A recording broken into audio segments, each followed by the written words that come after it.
To the channel Zorawar classes. आज के इस वीडियो में हम लोग पढ़ने वाले हैं टॉप 10 क्वेश्चंस जो कि आपके साइंस के हैं। एंड कल के वीडियो में हम लोग पूरा कॉन्सेप्ट देखेंगे केमिस्ट्री का आगे का, जिसमें एलिमेंट्स हम लोग पढ़ेंगे। बहुत इंपॉर्टेंट सेशन होगा एंड फ्राइडे को हमारा टेस्ट होगा।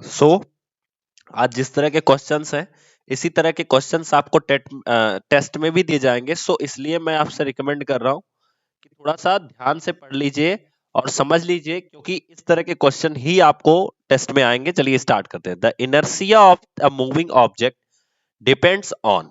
तो किसी भी जो मूविंग ऑब्जेक्ट की इनर्शिया होती है वो किस चीज पे डिपेंड करती है? ठीक है, तो मैंने आपको बताया था कि इनर्शिया अगर हम देखें, नॉर्मली इनर्शिया क्या होती है, तो इनर्शिया कुछ अलग नहीं होती है, जस्ट इसी को कहा जाता है first law of the motion. Note करना, इसी को कहा जाता है first law of the motion, या first law of the motion is also known as inertia. ठीक है, first law of the motion को ही इनर्शिया कहा जाता है। अब first law of the motion क्या कहता है कि अगर कोई बॉडी मूव कर रही है तो वो मूव करती ही रहेगी, और अगर कोई बॉडी रेस्ट में है तो वो रेस्ट में ही रहेगी। ठीक है, और ये ऐसा क्यों होता है? ऐसा क्यों होता है ये चीज आपको ध्यान में देना है। तो कहा गया है कि the inertia of a moving object depend on, जो इनर्शिया होता है मूविंग ऑब्जेक्ट का वो किस चीज पे डिपेंड करता है? तो बिल्कुल मास ऑफ द ऑब्जेक्ट, बिल्कुल डिपेंड करता है mass of the object. Momentum of the object, अब जो मोमेंटम होता है ऑब्जेक्ट का उसके ऊपर डिपेंड करता है। पहला वाला तो बिल्कुल सही है, मोमेंटम ऑफ द ऑब्जेक्ट, या दूसरा है speed of the object, and fourth है शेप ऑफ द ऑब्जेक्ट। तो किस चीज पे डिपेंड करता है? तो सिंपल सा है कि पहले पे डिपेंड करता ही करता है, साथ में आपके मास ऑफ द ऑब्जेक्ट, यानी ओनली सी, यानी ऑप्शन नंबर हमारा बी होगा। एग्जाम में देखो ऐसे भी सवाल आते हैं जहां पे बी लगाना है, लेकिन हम ये पढ़ के ना, चूंकि यहाँ पे पहला वाला सही आ रहा है तो हम ए को भर के चले जाते हैं। ये सारी चीजों को भी आपको ध्यान में रखना है और अच्छे से करना है। ठीक है, तो इनर्शिया डिपेंड करता है मास के ऊपर कि ऑब्जेक्ट का जो मास है वो किस तरह का है। ठीक है, चलिए आगे देखते हैं। लिखा गया a bus decreases its speed from 80 kilometer per hour to 60 kilometer per hour in 5 seconds. ठीक है, तो एक बस है जो अपनी स्पीड को डिक्रीज कर रही है, जो कि डिक्रीज कर रही है 80 किलोमीटर पर आवर से लेकर के 60 किलोमीटर पर आवर तक। यानी कि अगर हम देखें तो मान लो एक बस है, ठीक है, जो इस तरह से कुछ है, तो ये क्या कर रही है, ये पहले यहां पे 80 किलोमीटर पर आवर में थी और फिर ये कुछ दूरी चली होगी, तब तो ये 60 किलोमीटर पर आवर हुई होगी। तो इस बस की स्पीड यहां पे क्या हो गई, 60 किलोमीटर पर आवर। तो इसका मतलब क्या हो गया, ये डिक्रीज हो गई, और इसके बीच में जो टाइम इंटरवल है वो कितने का है, 5 सेकंड का है। तो सबसे पहले आप नोट डाउन करो कि हमारा जो V1 है, ठीक है, वो कितना है, वो 80 किलोमीटर पर आवर का है। ठीक है, दूसरा है V2 जो है हमारा, वो कितना है, 60 किलोमीटर पर आवर का है, और हमारी जो टाइमिंग दी गई है वो दी गई है 5 सेकंड।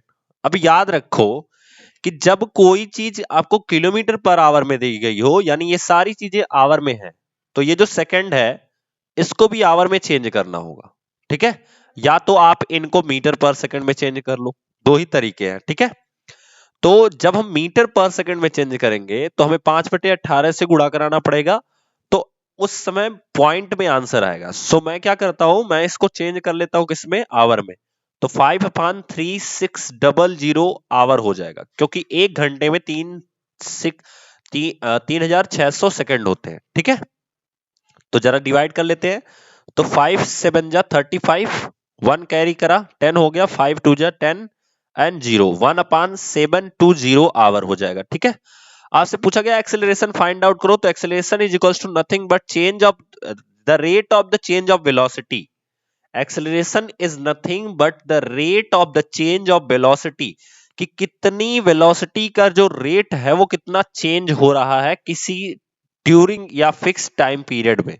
यानी V2 माइनस V1, या कह सकते हो V1 माइनस V2, जो भी है, होता तो एक्चुअली V2 माइनस V1 ही है, क्योंकि लास्ट वेलोसिटी में से फर्स्ट वेलोसिटी को माइनस करते हैं एंड डिवाइडेड बाई t। ठीक है, तो जब हम माइनस करेंगे तो हमारे पास कितना आएगा, 60 माइनस 80 डिवाइडेड बाई 1/720। क्लियर? तो देखो ऊपर कितना हो गया, यहां पे आ जाएगा -20। अब ये जो 720 नीचे है ये जाएगा सबसे ऊपर, यानी यहां पे आ जाएगा। अब यहां पे आ जाएगा 72, टू जा कितना हो जाएगा 144, उसके बाद 00 एंड माइनस में क्या हो जाएगा किलोमीटर पर आवर स्क्वायर होगा। याद रखना ये किलोमीटर पर आवर स्क्वायर जो है वो आपका माइनस में है। ये बताता है कि बस की स्पीड जो है यानी एक्सेलरेशन जो है वो क्या हो रहा है, वो डाउन जा रहा है। वो क्या हो रहा है, डाउन जा रहा है। क्लियर।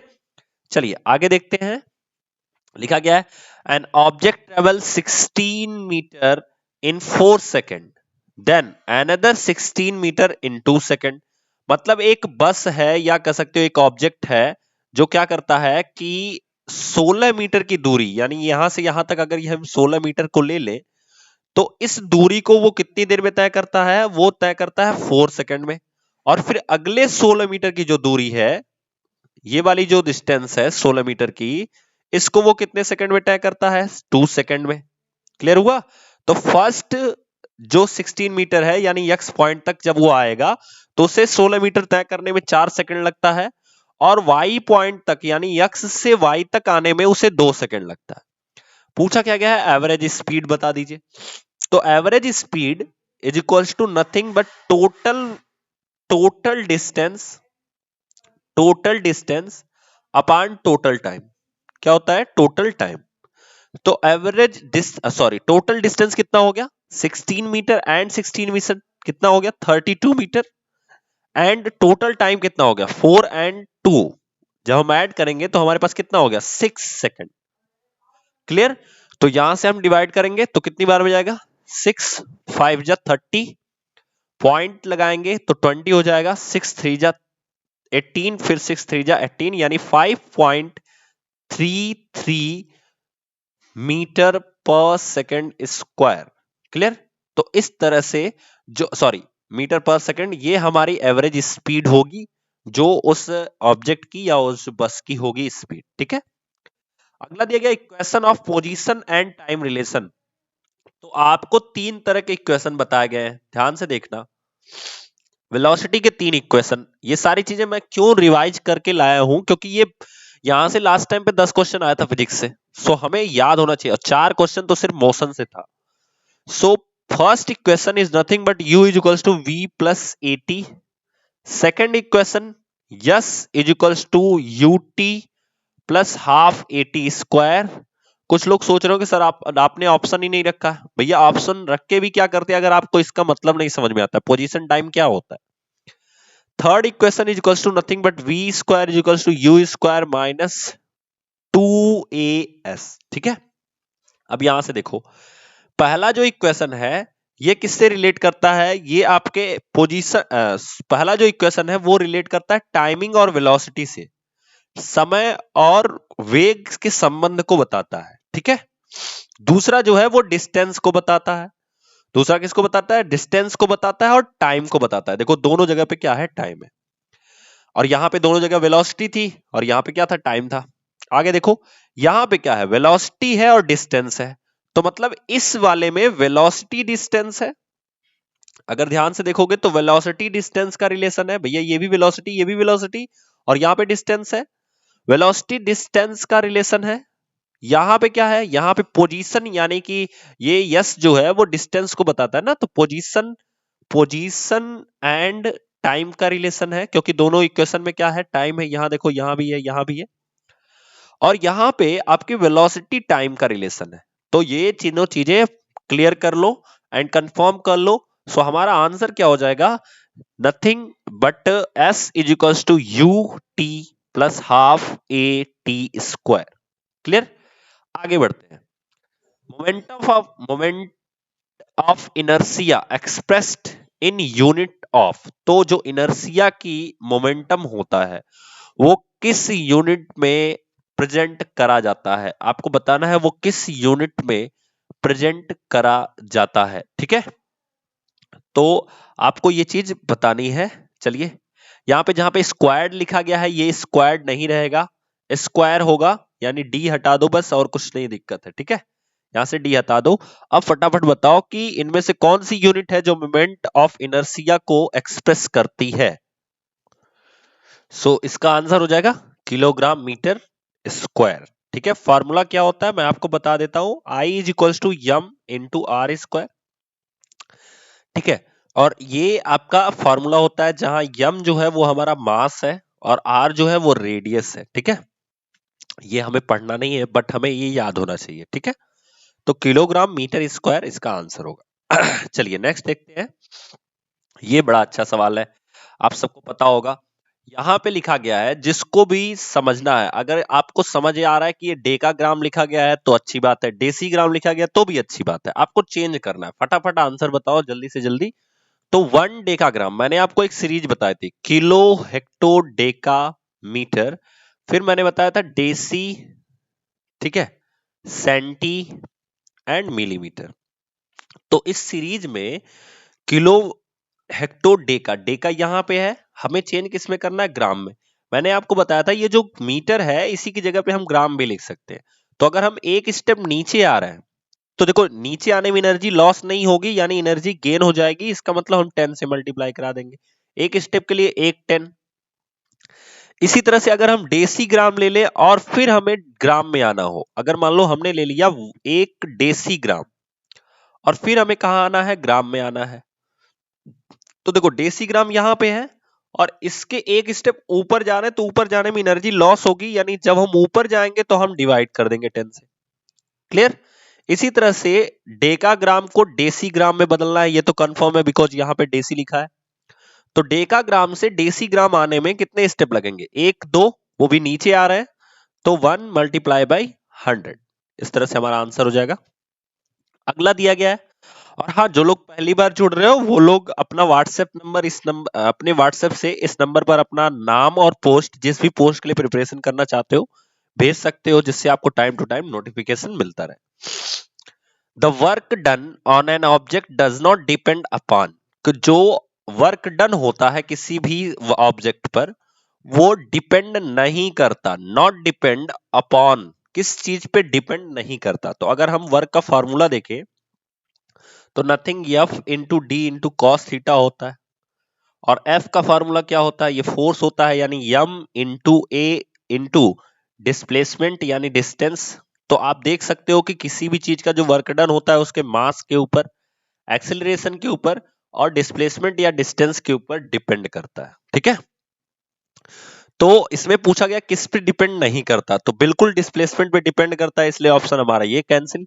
फोर्स जो अप्लाई किया जाता है बिल्कुल उसके ऊपर डिपेंड करता है, इसलिए ये भी कैंसिल।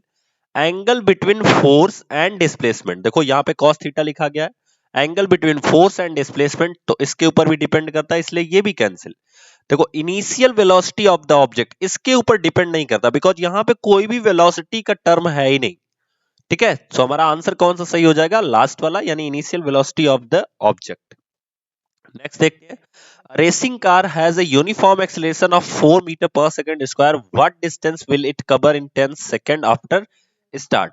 एक रेसिंग कार है जो 4 मीटर पर सेकंड स्क्वायर के एक्सेलरेशन से चल रही है और 10 सेकंड बाद उससे पूछा गया कितनी डिस्टेंस मतलब वो कवर करेगी। तो हम सॉल्यूशन के लिए सबसे पहले देख लेते हैं क्या क्या हमें पता है। ए की वैल्यू पता है 4 मीटर पर सेकंड स्क्वायर, टी की वैल्यू हमें पता है 10 सेकंड, हमसे पूछा क्या गया है यस की value.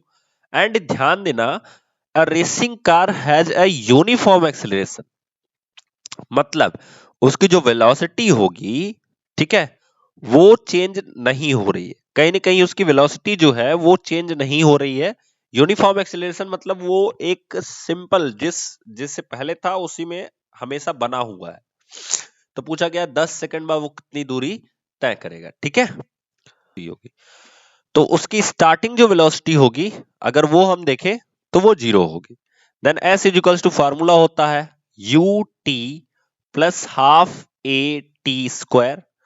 Then S is equals to U की वैल्यू अगर 0 है तो ये total value 0, then half into A की वैल्यू है 4, टी की वैल्यू है 10, इसका स्क्वायर कर देते हैं, 2 टू जा 4, 10 स्क्वायर, 10 का स्क्वायर 100, 100 टू जा 200 मीटर की डिस्टेंस वो क्या करेगा, कवर करेगा। क्लियर।